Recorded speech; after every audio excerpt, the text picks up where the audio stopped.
হযরত আদমকে বানালেন, আদমকে বানানোর পর হাওয়াকে বানালেন, আর হাওয়াকে বানানোর পর আমার আল্লাহ বলছেন এই দুটি জিনিসকে বানালাম আমি জান্নাতের ভিতরে। জান্নাতের ভিতরে বানালাম মানে দুশ্চরিত্র এবং দুশ্চরিত্রা ওরা নয়, ওরা হলো সুচরিত্রবান এবং সুচরিত্রবতী। ওদের দুজনকে আমি কাছাকাছি করে দিলাম, ফ্রি করে দিইনি।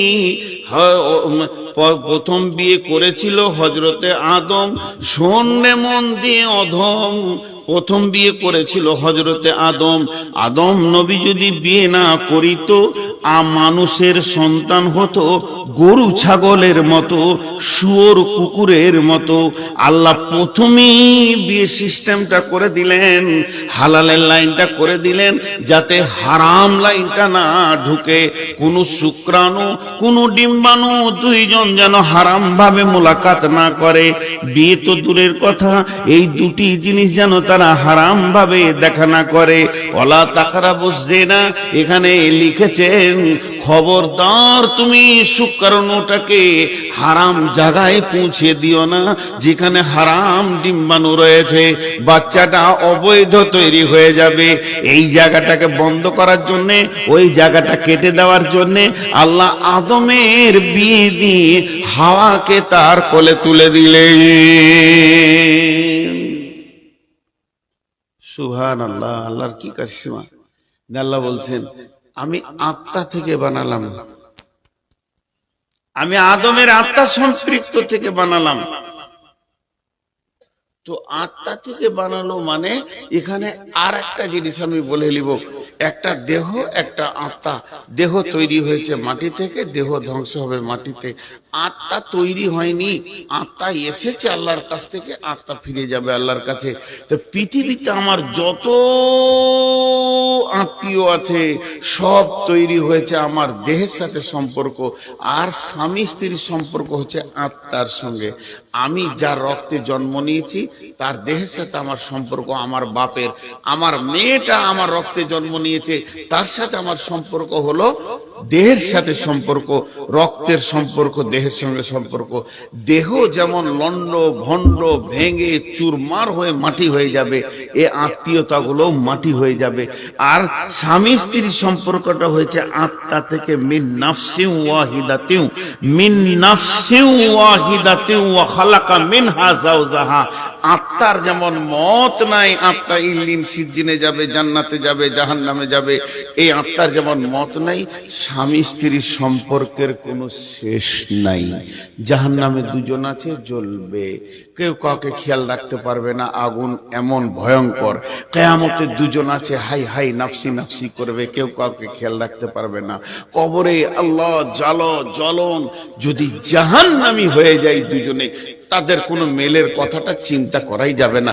আর দুজনেই যদি জান্নাতি হয়, আবার একটা খাটে আল্লাহ জান্নাতে শোয়াবেন, আবার একটা খাটে আল্লাহ জান্নাতে শোয়াবেন। তাইলে এই সম্পর্কটা কত গভীর।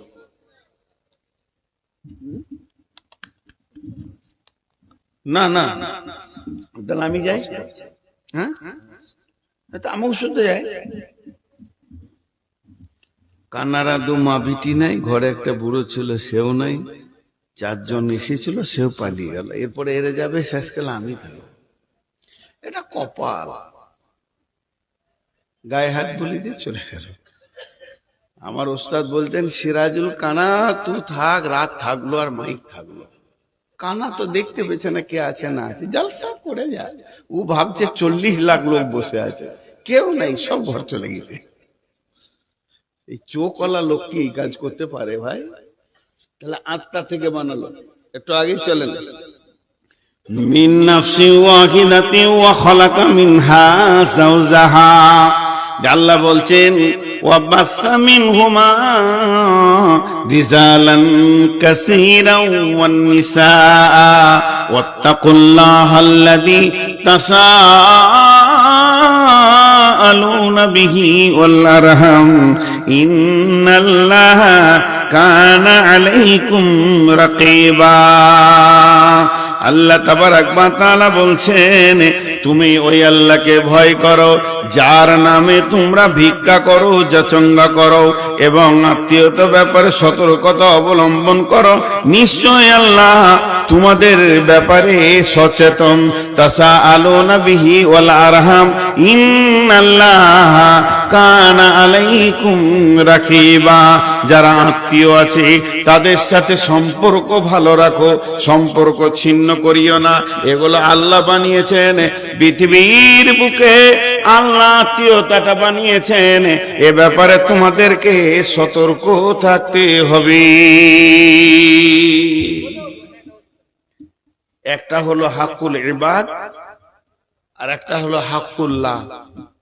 হাক্কুল্লাহর সব থেকে বড় ইবাদ হচ্ছে নামাজ পড়া। হাক্কুল্লাহর যতগুলো ইবাদত আছে সব থেকে বড় ইবাদতের নাম হচ্ছে সলাত পড়া।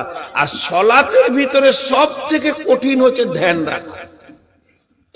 আর হাক্কুল ইবাদ যতগুলো আছে সব থেকে বড় ইবাদত হচ্ছে আত্মীয়তাকে গছিয়ে রাখা, সব আত্মীয়কে রাখা।